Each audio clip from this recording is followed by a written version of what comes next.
Why is a ketogenic, high-fat, moderate protein, low-carb diet dangerous?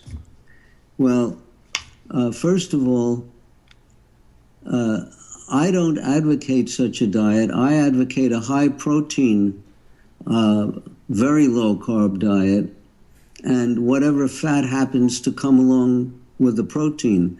I don't advocate going out and looking for fat to add to your meals. I just don't think it's necessary or there's any purpose, except perhaps for those rare individuals who need to make as much ketones as possible, such as people with seizure disorders. There have been studies done with children with seizure disorders showing that for some of these people, a totally adequate treatment is a very ketogenic diet. So virtually no carbohydrate and pushing the fats. Is there any harm to this? No, not to my knowledge.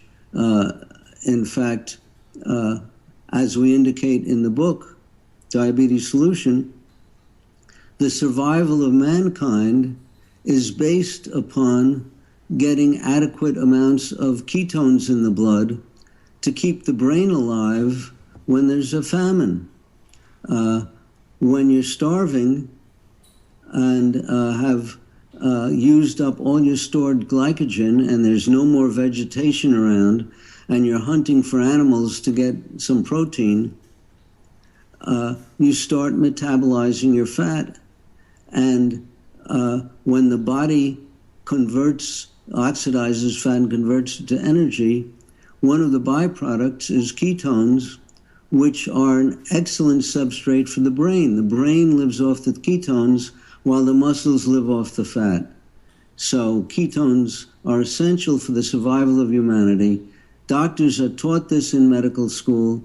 I was taught this in biochemistry. But when they go on the wards and see children dying of ketoacidosis from very high blood sugars and dehydration, usually there's vomiting and very high blood sugars combined, the doctors get frightened of ketones. But what's killing these kids is dehydration.